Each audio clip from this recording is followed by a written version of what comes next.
Welcome to the Student Voice. I'm Ellie McNeal, here with the Chief of the Wayne Police, Chief Clarke. He's worked in all 3 divisions within the police department. He was an operations specialist, U.S. Navy Reserve, a detective captain, and finally now our highly respected Chief of Police. Welcome, Chief Clarke. It's great to have you here today. Good morning. It's a pleasure to be here. What experience did you have before becoming Chief of Police? Well, I went to school throughout the Wayne system up until high school, and then I was the only of 5 kids that went to DePaul. Everybody else went to Wayne Hills. My mother and my best friend talked me into that, but a lot of the elementary schools that you see throughout the town right now, I jumped around from Alps Road School to Ryerson to Tunis Dye, which hadn't been built. I started 3rd grade there. When we first moved in on Hearst Terrace, there was a farm behind our house. I've seen some major changes throughout the township. After graduating high school, I went out to Colorado. A little too much skiing, and decided I needed some time off, so I joined the Navy. I was on an aircraft carrier in Japan for a couple of years and applied to Stockton State from Japan. And after getting back to the States, went down there, completed my criminal justice degree, took several police tests while I was there, Wayne being one of them. And after about a year after graduating, I was working as a investigator for a bank corporation down by Cherry Hill. Wayne called up, and since April of 1981, the Wayne Police Department. And here I am. It's a very long time. What's the most dangerous situation you've ever been in? You know, you gave me a chance to look at these questions. You know, there's a wide range of things. I can remember nights being down on 46 with my partner, Matty Krugel, who's retired now, living down in Arizona. Black ice. You know, it's something you probably don't think about as far as police work, but dangerous situations to the point where my partner, Matty, ended up almost in the Passaic River that night because of a car coming in and going over the side.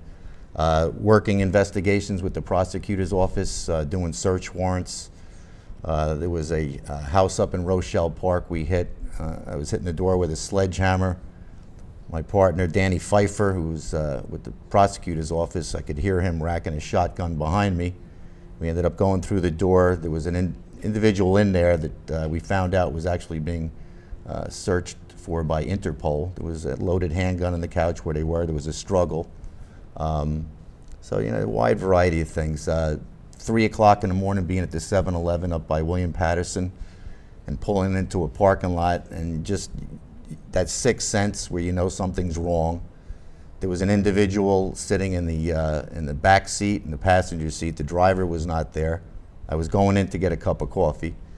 There's no one in the store at the time, and now the hair is really starting to go up on the back of my neck. And what ended up happening was these people had been doing robberies up and down the East Coast. I ended up pulling out. Apparently he was in the back. I think the ruse was he was going to use the bathroom, but he must have heard my radio. They ended up driving out. They were in a stolen car. So wide variety of different things. Very interesting. As a kid, did you always want to be a police officer? Not necessarily. Like I said, I was over in Japan, and at that point I thought that that might be a career, and that's why I ended up applying to Stockton. They had a criminal justice program there. What was Japan like? Very expensive. Very expensive. You know, you got to go to the different countries over there. Hong Kong. The Philippines was my favorite because it was probably where your dollar went the farthest. I used to take all my leave. It was too far and too expensive to come back to the United States. So I hadn't been back to the U.S. for about 2 years. But it was a great experience. What advice would you give to students who wish to become in law enforcement? A couple of things. Try to make good decisions now, because if in fact you end up doing something,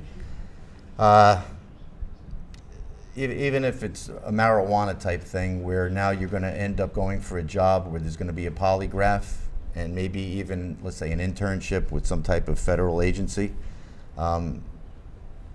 try to make good decisions now and think about the consequences later on.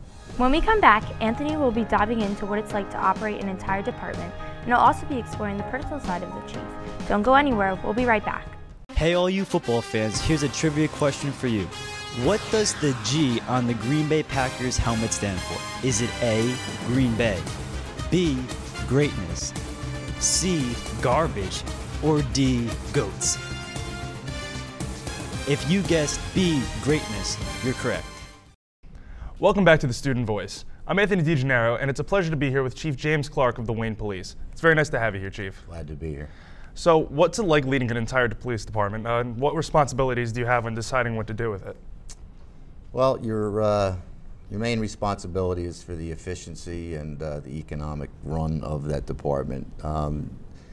Putting people in the right places, trying to get the job done. You have to answer to the administration. They obviously are under fiscal restraints, so you're trying to do it in a cost-saving manner. In the last year or so, I've made some changes that I think have been a positive effect for that. I'm going to assume you guys keep in close contact with the mayor and whatnot when deciding what to do? The mayor's position is actually part-time. I do speak with him on a frequent basis on the phone. The business administrator, Neil Bellet, is a day-to-day person that I'll see, and that's the way it runs. Okay. And, do you keep in close contact with your officers when at the department? Yeah, Wayne is not that big. I mean, there's 114 of us sworn officers, so it's not as if it's a NYPD with 30,000 individuals. So you know people. Mostly though the command staff, the captains, and the lieutenants. Okay. What are some of the most common crimes that you deal with around here? We're lucky enough where you're not dealing with something where you've got street level dealers out in the neighborhoods and that type of thing. The mall is a city unto itself as far as thefts. It's not as bad as it once was.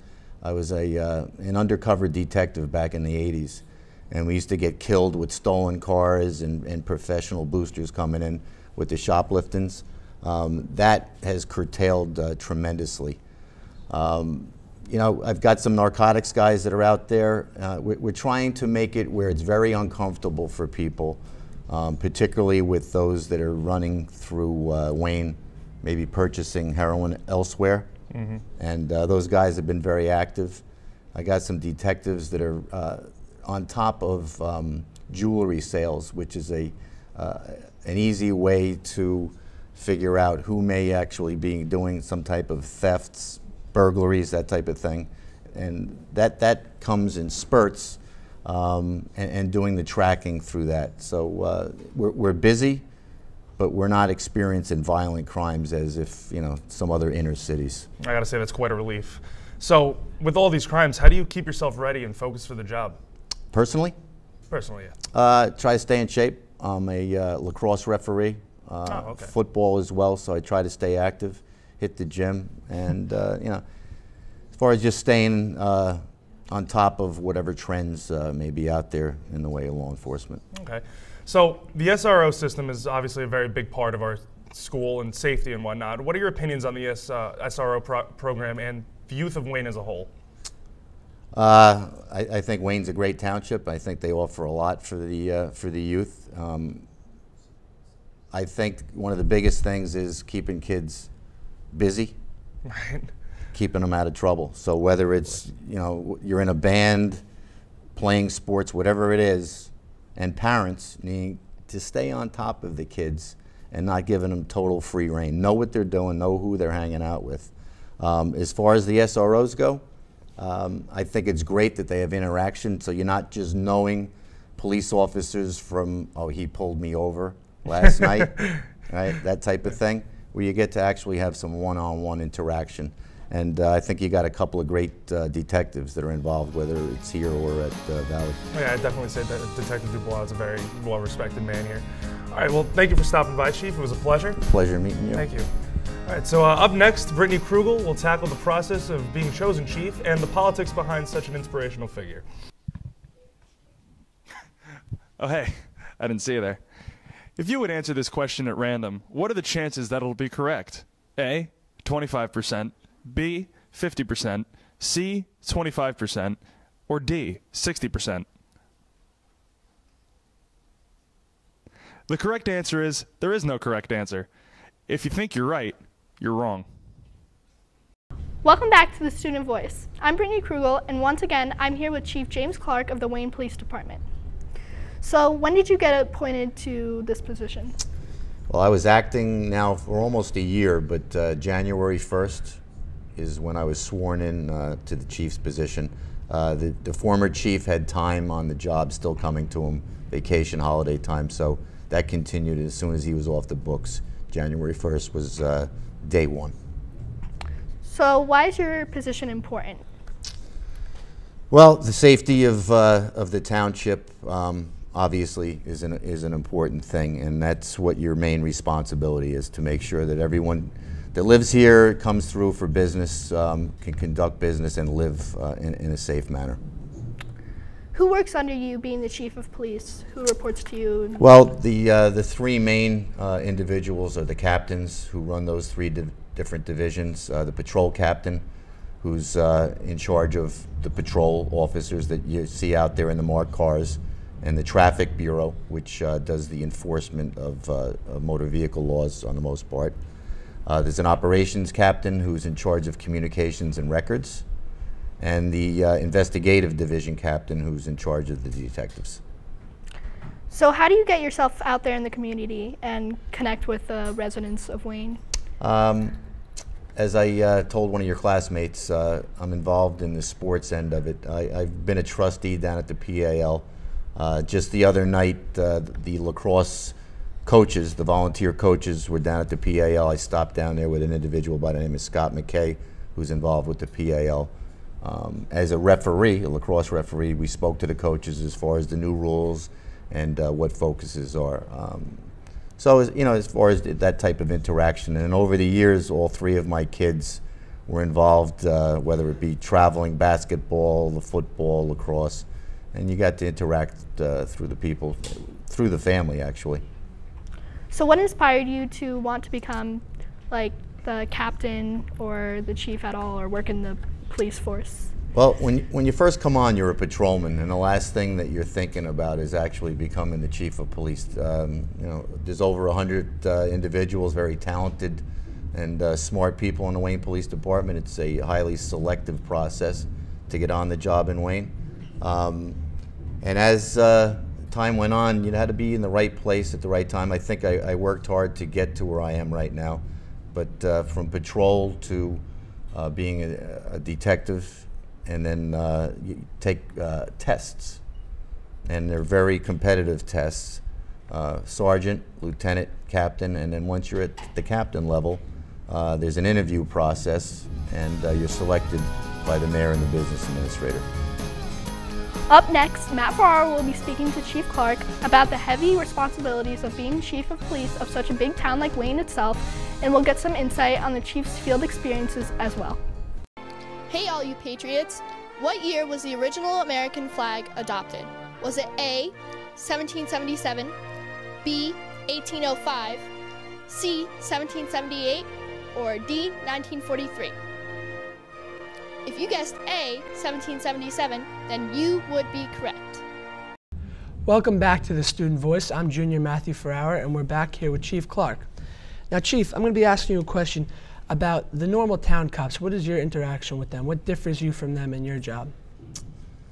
Well, I don't get to spend all that much time out there anymore. The last 4 years prior to being appointed as the chief, I was a detective captain. That job allowed me to still be a police officer, to be a cop. We got involved in a couple of major burglary investigations. The town was getting hit pretty hard. So from that position, yes. Chiefs, not so much. Now it's administration, personnel issues. It's a big difference. So as a chief, you're really not working in the field as much as you used to at all? Absolutely not.